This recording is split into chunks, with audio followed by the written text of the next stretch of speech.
반대로 누군가를 차별하여 대하신 적이 있으신가요? 차별은 공기와 같아서 눈에 보이지는 않지만 우리의 삶을 가득 채우고 있습니다. 우리가 생각하는 것보다 더 깊숙하게 우리의 삶 구석구석에 차별이 존재합니다. 몇 가지 예를 들어볼까요? 여러분, 요즘에는 발렛 파킹이 보편화되었는데요. 고급 호텔은 물론이고 전문 병원이나 또 고급 식당, 심지어 에버랜드에서 발렛 파킹 서비스가 제공되고 있습니다. 그런데 롤스로이스나 벤틀리와 같은 고급차가 들어올 때와 경차가 들어올 때 차이가 있나요, 없나요? 네, 없어야 맞는 것이죠. 똑같은 비용을 지불하여 서비스를 받는 것이기 때문에 차별을 해서는 안 됩니다. 그러나 다 그런 것은 아니지만 차별을 받는다는 느낌을 가질 때가 있습니다. 그리고 샤넬이나 롤렉스 같은 명품관에 들어갈 때는 어떠할까요? 여러분, 이러한 명품관에 들어갈 수 있는 사람이 따로 정해져 있는 것은 아니죠. 누구나 들어가서 백도 한번 들어보고 시계도 한번 차볼 수 있습니다. 그런데 여러분들 중에 혹시 명품관에 들어가는 것이 부담스러운 분 계신가요? 제가 그렇습니다. 왠지 거기는 들어가면 안 되는 곳처럼 느껴집니다. 명품관에 들어가서 직원들로부터 차별 대우를 받았다라고 호소하는 분들이 가끔 있습니다. 사람을 가려서 대우하는 그런 직원들의 응대 때문에 기분이 상했다라는 것이죠. 물론 이것에 대해서 자격지심이다라고 얘기하는 사람들도 있어요. 그러나 대부분의 사람들은 진짜 사람을 가려서 응대하는 직원들이 문제다라고 이야기를 합니다. 여러분, 유튜브 채널에 크크오톡이라는 채널이 있는데요. 여러 가지 상황극을 설정하여서 몰래카메라 형식으로 영상을 촬영합니다. 영상 제목이 이렇습니다. 청소부 아줌마를 무시한 대기업 여직원, 알고 보니 본인 회사 대표님의 엄마를 건드렸다. 폐지 줍는 어르신을 내쫓은 식당 사장, 알고 보니 본인 식당 체인점 대표 회장님이었다. 여러분, 제목만 들어도 영상이 어떻게 펼쳐질지 느낌이 오시죠? 차별은 교양 없는 몰상식한 몇몇 사람들의 문제만은 아닙니다. 차별이 보편적인 문화가 되었기 때문에 차별을 하는지도 또 차별을 받는지도 모르고 살아갈 때가 있습니다. 여러분, 그림 한 장을 한번 같이 볼까요? 네, 어떤 그림이죠? 짱구가 등장을 했어요. 파란색 옷을 입은 짱구가 V표를 하고 있습니다. 그런데 짱구 배경 화면 색깔이 어떤 색이죠? 네, 살색이 아니라 살구색입니다. 살구색. 여러분, 우리에게 살색이 살구색이죠. 네, 그러나 흑인에게 살색은 어떤 색인가요? 검정색이 살색이에요. 그래서 이것을 살색이라고 부르는 것은 인종차별이다. 이런 이슈 때문에 2005년 5월부터 살색을 살구색으로 바꾸어 사용하고 있습니다. 앞으로는 살구색이라고 부르시기를 바라요. 여러분들 중에 특별히 여성분들 매장에 가서 살색 스타킹 주세요, 살색 립스틱 주세요, 이렇게 하면 어떻게 될까요? 검정색 스타킹, 검정색 립스틱을 받으실 수 있으니까 조심하시기를 바랍니다. 여러분, 차별의 문제는 한국 사회만의 문제는 아닙니다. 지구상에 사람들이 모여있는 곳이라면 그 어디나 차별이 존재하죠. 유럽 여행을 갔다 인종차별을 당했다라고 호소하는 한국 사람들이 의외로 많습니다. 미국 사회는 오랫동안 인종차별 문제로 골머리를 앓아왔어요. 그런데 아직도 이 문제가 해결되지 않습니다. 불과 몇 년 전까지만 해도 일부 미국 레스토랑에서는 백인들만 입장이 가능했습니다. 그리고 화장실을 사용함에 있어서도 백인들만 사용하는 화장실이 따로 있고 유색인종이 사용하는 화장실이 따로 있을 정도로 차별이 심했죠. 물론 지금은 이런 것을 법적으로 금하고 있기에 이런 종류의 차별은 없지만 또 다른 종류의 차별은 미국 사회에 여전히 남아 있죠. 그러나 여러분, 진짜 문제는 교회도 그렇다는 거예요. 지구상에 차별이 없는 유일한 곳이 교회여야 하는데 교회 안에서조차 차별을 당하게 됩니다. 여러분, 미국에서 이런 기사가 난 적이 있습니다. 인종차별이 극대화되는 시간이 언제일까요? 슬프게도 주일 오전 11시입니다. 주일 오전 11시 모든 교회에서 예배드리는 그 시간이 인종차별이 극대화되는 시간이라는 거예요. 백인들은 백인들끼리 모입니다. 흑인들은 흑인들끼리 모입니다. 히스패닉은 히스패닉끼리, 한국 사람들은 한국 사람들끼리만 모여서 예배하는 거예요. 평일에는 그래도 각자 흩어져서 그 미국 전역을 이렇게 함께 이렇게 살아가는데 주일 오전 11시에 인종차별이 극대화된다. 여러분, 그렇다면 왜 교회 안에서조차 차별이 발생하는 걸까요? 차별의 문제를 어떻게 하면 해결할 수 있는 걸까요? 오늘 우리는 야고보서를 통하여, 야고보가 들려주는 지혜를 통하여 두 가지 교훈을 얻고자 합니다. 첫째, 믿음이 있는 사람은 차별하지 않습니다. 야고보는 사람을 차별하지 말아야 하는 이유를 우리에게 이렇게 설명을 해줍니다. 1절 말씀인데요. 여러분, 성경을 통해서 오늘 본문 1절을 같이 한번 읽어볼까요? 시작. 내 형제들아, 영광의 주 곧 우리 주 예수 그리스도에 대한 믿음을 너희가 가졌으니 사람을 차별하여 대하지 말라. 야고보는 믿음을 차별과 긴밀하게 연결시켜서 설명을 하고 있어요. 예수 그리스도를 믿는 너희는 사람을 차별해서 대해서는 안 된다라는 것이죠. 빛과 어두움이 공존할 수 없듯이 믿음과 차별은 공존이 불가하다라고 이야기를 하는 거예요. 믿음이 있는 사람은 절대로 차별할 수 없다. 여러분, 우리가 사람을 차별하지 않는 이유는 내가 도덕적이거나 윤리적인 사람이기 때문이 아닙니다. 또는 차별하지 않는 것이 차별하는 것보다 더 좋은 일이기 때문도 아니라는 거예요. 우리가 사람을 차별하지 않는 이유, 그 근거는 믿음입니다. 예수님을 믿기 때문에 사람 차별하지 않는다라는 거예요. 이것이 그리스도인의 삶의 태도요, 품격입니다. 여러분, 우리는 믿음이 좋다는 것에 대해서 다시 한번 생각해 볼 필요가 있습니다. 어떤 것이 믿음이 좋은 걸까요? 어떤 것이 성숙한 믿음일까요?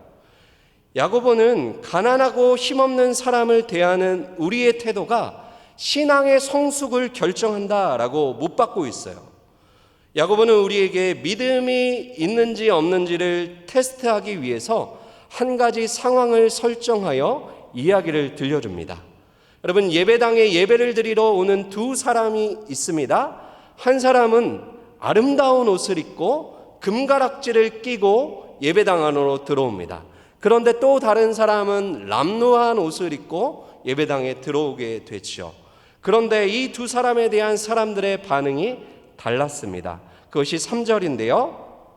3절 보시면 너희가 아름다운 옷을 입은 자를 눈여겨보고 말하되 여기 좋은 자리에 앉으소서 하고 또 가난한 자에게 말하되 너는 거기 서 있든지 내 발등상 아래에 앉으라 하면, 여러분, 아름다운 옷을 입은 사람이 들어올 때에 예배당 안에 있는 사람이 그 사람을 어떻게 보게 됩니까? 성경에 의하면 눈여겨보았다라고 이야기를 해요. 눈여겨본다라는 것은 사람을 선대하기 위해 관심과 존경의 마음으로 바라본다라는 의미예요. 사람을 선대하기 위해서 관심을 갖고 또 존중하는 마음으로 바라본다라는 의미이죠.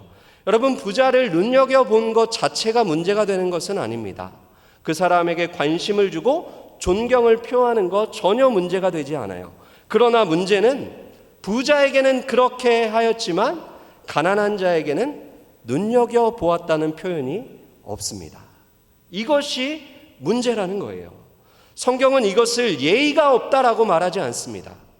악하다라고 말합니다. 4절 말씀이죠. 4절 우리 같이 한번 성경을 통해 읽어볼까요? 시작. 너희끼리 서로 차별하며 악한 생각으로 판단하는 자가 되는 것이 아니냐. 여러분, 겉모습을 보고 판단하는 것, 차별하는 것, 왜 악한 것이 될까요? 왜냐하면 이것은 하나님의 은혜의 원리와 정반대되기 때문입니다. 하나님이 사람을 대하는 방식은 은혜입니다. 은혜. 우리를 은혜로 대하여 주시죠. 하나님은 자격 없는 사람에게 과분한 사랑, 과분한 관심, 과분한 호의를 베풀고 계십니다. 이것은 세상이 사람을 대하는 방식과는 완전히 다른 것이죠. 이 세상은 부자만 눈여겨보는 세상입니다. 가난한 자에게는 어떠한 눈길도 주지 않죠. 부자에게는 호의를 베풀고 특별하게 대우하지만 가난한 자에게는 무시와 홀대를 하는 세상입니다. 그러나 하나님은 그런 분이 아니십니다. 가난한 자를 눈여겨보시는 하나님, 가난한 자를 선대하시며 관심과 존중의 눈으로 그들을 바라보시는 분이 하나님이시다라는 거예요. 하나님의 관심, 하나님의 시선이 오늘도 가난하고 힘없고 연약한 자들을 향하고 있습니다. 이것이 하나님의 은혜의 법칙입니다. 그래서 5절에서 야고보는 이렇게 이야기를 합니다. 5절 말씀도 한번 볼까요? 내 사랑하는 형제들아 들을지어다. 하나님이 세상에서 가난한 자를 택하사 믿음에 부유하게 하시고 또 자기를 사랑하는 자들에게 약속하신 나라를 상속으로 받게 하지 아니하셨느냐. 하나님께서 가난한 자들을 눈여겨보시면서 그들을 택하셨습니다. 그리고 그들을 믿음에 부유한 사람, 믿음 부자가 되게 하셨다라는 거예요. 그리고 그 사람들이 하나님을 사랑하는 자들을 위하여 예비된 하나님의 나라, 천국을 상속받도록 하셨다라는 것이죠. 여러분, 하나님은 이렇게 사람들이 무시하고 차별하는 그러한 자들을 선대하시며 그렇게 사랑을 베풀어 주십니다. 따라서 가난한 사람을 무시하고 차별하는 것은 단순히 도덕적으로 윤리적으로 나쁜 것이 아니에요. 그것은 하나님의 은혜를 정면에서 부정하는 것입니다. 그것은 기독교 신앙을 뿌리부터 뒤흔드는 악한 죄라는 거예요. 교회는 하나님의 은혜의 원리가 작동하는 은혜 공동체입니다. 교회는 세상에서 사람 대접받지 못하던 사람들이 와서 사람다운 대접을 받는 참 좋은 곳이죠. 별 볼 일 없는 사람도 교회에 오면 환영받고 인정받고 칭찬받고 존중받고 사랑을 받아서 행복해집니다. 여러분, 그러한 경험 받아보셨죠? 저도 그러한 경험을 받으면서 교회 생활을 하였습니다. 하나님께서 나와 같은 자에게 내가 뭐라고 나를 선대하시면서 그 넓은 사랑의 품으로 나를 끌어안아 주셨죠. 세상에서 제대로 된 대접받지 못하던 내가 교회에 와보니 선생님이, 목사님이, 교회의 여러 믿음의 지체들이 나를 환영해주고 인정해주고 그렇게 섬겨주는 그 사랑 때문에 행복함을 경험하며 사는 것이죠. 여러분, 김제에 가면 기역자 교회로 알려진 금산교회가 있습니다. 아마 여러분들 중에도 방문해 보신 분이 있으실 텐데요. 올해로 설립 120주년이 되었습니다. 이 교회와 관련된 아름다운 이야기가 있습니다. 1905년 10월 11일 조덕삼과 이자익은 테이트 선교사님을 통해 예수님을 믿게 되었고 세례를 받았습니다. 한날 한시에 세례를 받고 금산교회 창립 멤버가 되었어요. 그런데 조덕삼은 자신의 사랑채를 예배당으로 제공할 만큼 부유한 집주인이었습니다. 반면 이자익은 그 집의 머슴이었어요. 주인과 머슴이 한날 한시에 세례받고 창립 멤버로 교회를 시작한 것이죠. 두 사람의 헌신적인 봉사와 섬김으로 교회는 날로 날로 부흥하며 성장했습니다. 1907년에는 두 사람을 집사로 임직하였고 1908년에는 예배당을 건축하였습니다. 그리고 1909년에는 장로를 선출하는 투표를 실시하게 되었지요. 마을 사람들과 교인들은 당연히 물질적으로도 풍요하고 겸손히 헌신하는 조덕삼 집사가 장로가 되리라 생각을 했어요.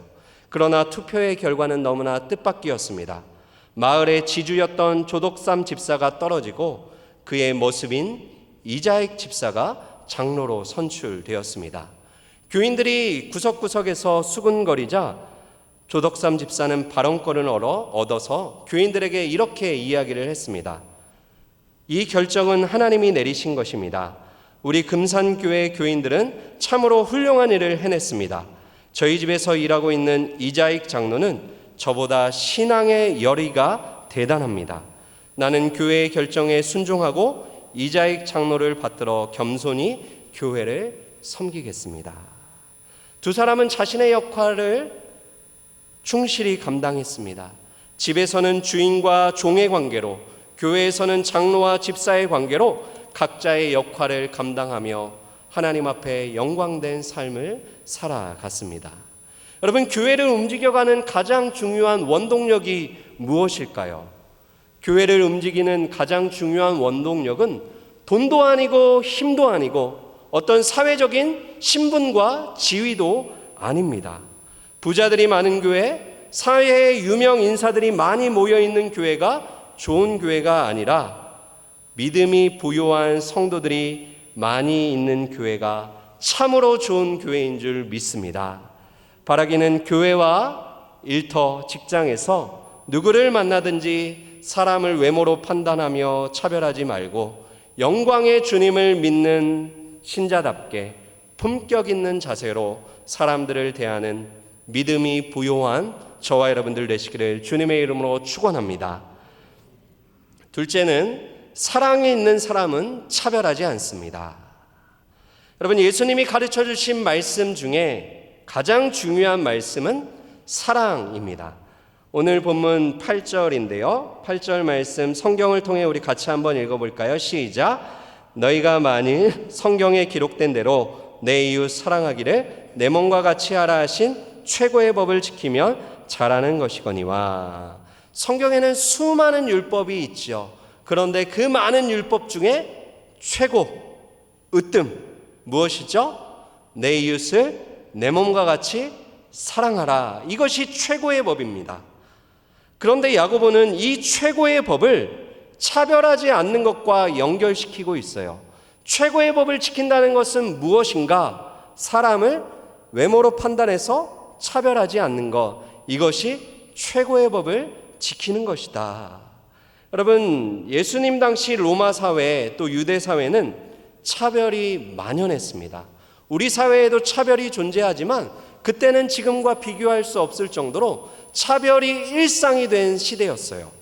인종차별, 신분차별, 남녀차별, 빈부차별이 당연했습니다. 그런데 예수님께서, 우리 구주께서 이 땅에 오셔서 보여주신 삶의 모습, 사람을 대하는 삶의 태도가 어떠했습니까? 예수님은 그 어느 누구도 차별하지 않으셨어요. 오히려 사람들에게 차별받고 소외된 사람들의 친구가 되어주셨습니다. 그들을 사랑으로 끌어안아 주셨어요. 눈물을 흘리는 사람들의 눈물을 닦아주시며 그들의 참 좋은 친구가 되어주셨죠. 그리고 무엇보다 예수님의 차별 없는 사랑이 가장 잘 나타난 곳이 있다면 바로 골고다 언덕, 십자가입니다. 십자가야말로 하나님이 사람을 차별하지 않는 분이심을 우리에게 가르쳐주는 장소이죠. 예수님은 유대인뿐만 아니라 이방인을 위해서도 십자가에 못 박혀 죽으셨습니다. 부자뿐만 아니라 가난한 자를 위해서도 죽으셨고, 성공한 자뿐만 아니라 실패한 자를 위해서도 십자가에 죽으셨습니다. 예수님은 나를 위하여 십자가에 죽으셨을 뿐만 아니라 내가 차별하고 있는 그 어떤 사람을 위하여서도 십자가에 못 박혀 죽으셨어요. 또한 우리는 최고의 법인 사랑의 법을 온전히 지켜 행하지 못했지만 우리 구주 예수께서는 최고의 법을 온전히 지켜 순종하셨습니다.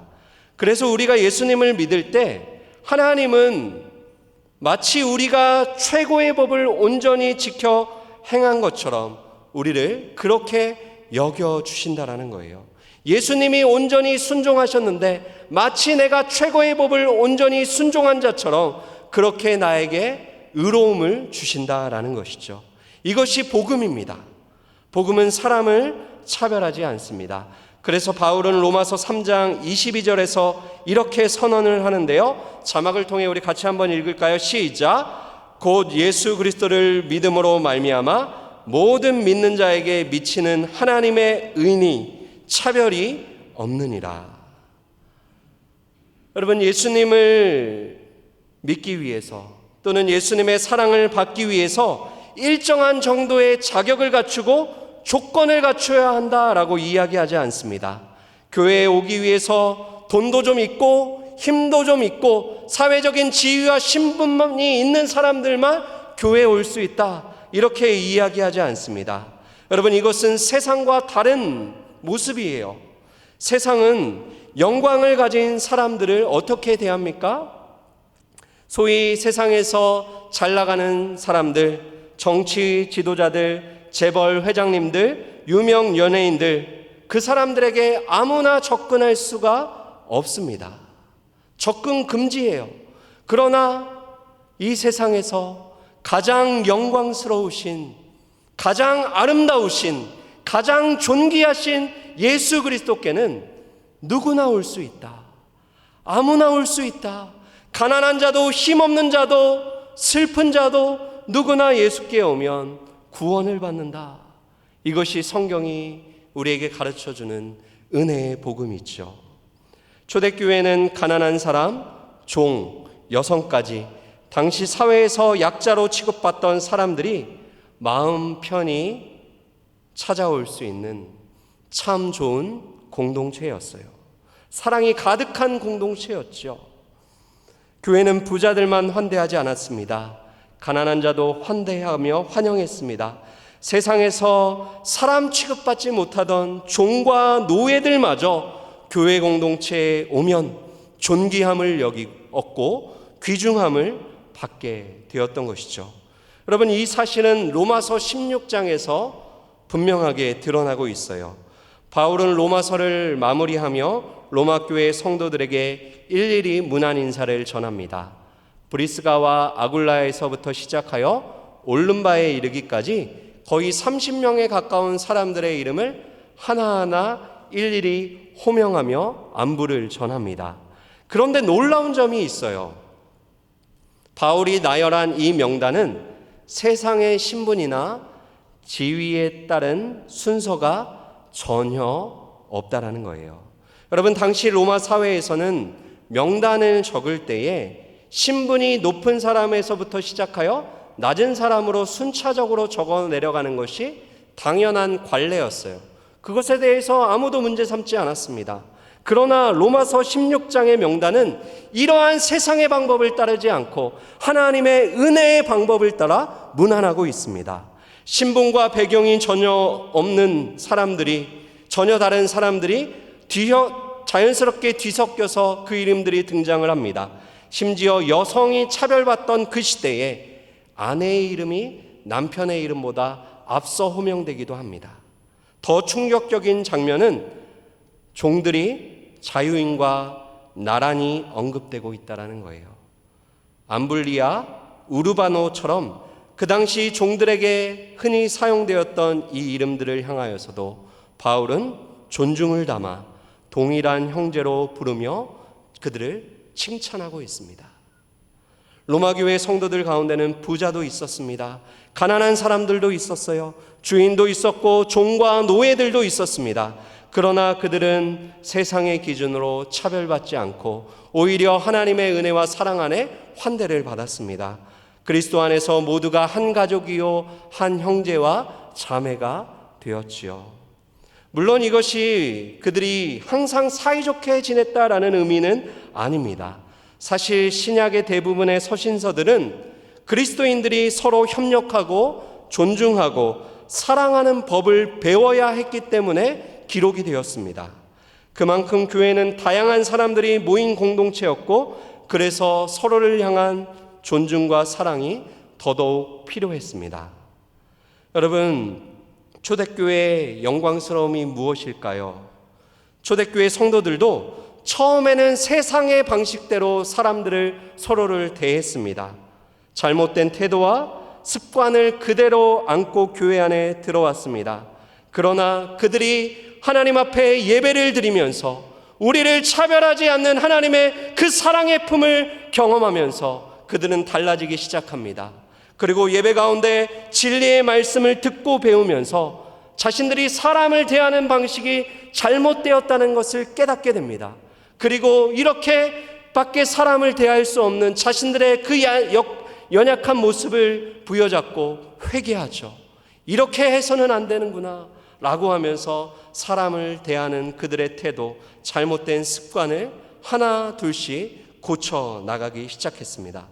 그 결과 초대교회는 믿음과 사랑 안에서 점점 더 예수 그리스도를 닮은 차별 없는 공동체, 세상과 구별된 거룩하고 영광스럽고 아름답고 매력적인, 그래서 로마 사회를 완전히 뒤집어 놓는 그런 능력의 공동체가 된 것입니다.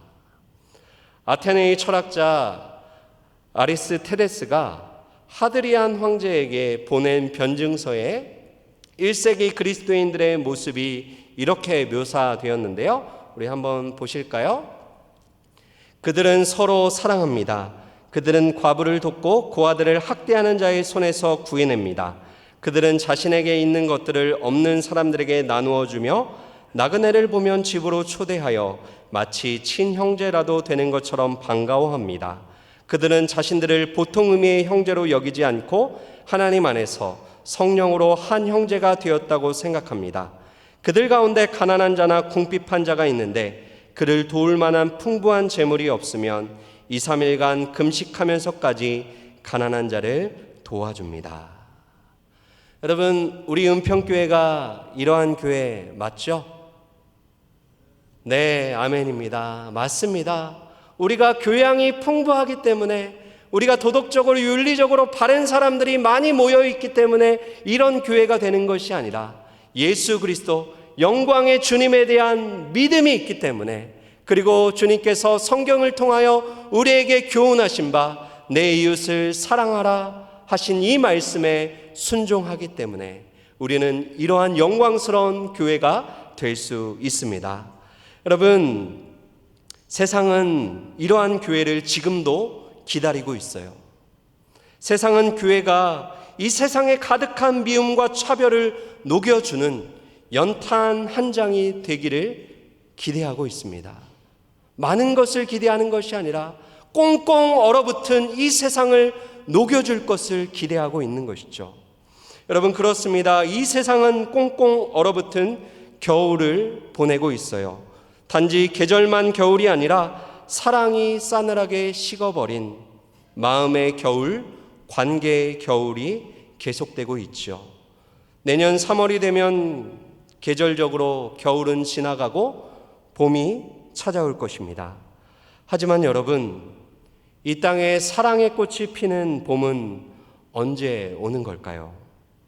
미움과 차별이 사라지고 그리스도의 향기가 가득한 봄날은 언제 오는 걸까요?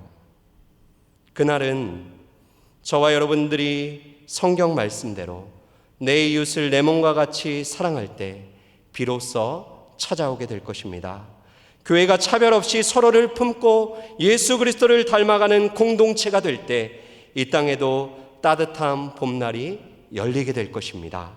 우리 은평교회가 예수님을 믿는 믿음과 서로를 향한 진실한 사랑 안에서 차별 없는 예수 공동체, 세상과 구별된 거룩한 공동체가 되기를 소망합니다. 바라기는 차별은 없고 구별은 있는 예수 그리스도의 공동체 되어 이 땅에 푸르고 푸른 예수 그리스도의 계절이 오는 것을 앞당기는 저와 여러분들 되시기를 주님의 이름으로 축원합니다. 기도하겠습니다. 살아계신 하나님 아버지, 감사합니다. 오늘도 변함없는 사랑으로 우리를 품어주시고 예배의 자리로 부르셔서 주님의 말씀 듣게 하시니 감사합니다. 이 예배가 나의 욕심과 나의 생각을 더 강화시키는 자리 되지 않게 하시고 오히려 말씀 앞에 나의 욕심과 생각을 내려놓고 잘못된 삶의 태도와 습관들을 고치며 회개하는 은혜의 자리 되게 하여 주옵소서. 사람을 외모로 판단하지 말고 차별하지 말라는 주님의 말씀을 들었사오니 믿음과 사랑을 가진 신자답게 가난하고 힘없는 사람을 기쁨으로 환대하며 사랑으로 섬기게 하여 주옵소서. 이 땅에 있는 교회들 안에 미움과 시기, 차별과 분열이 사라지게 하여 주옵소서. 얼어붙은 사람들의 마음을 따뜻하게 녹여주는 따뜻한 교회 공동체 되게 하여 주옵소서. 하나님을 영화롭게 하고 많은 사람들에게 유익과 행복을 주는 차별 없는 예수 공동체 교회들이 되게 하여 주옵소서. 감사드리며 영광의 주 우리 주 예수 그리스도의 이름으로 기도하옵나이다. 아멘.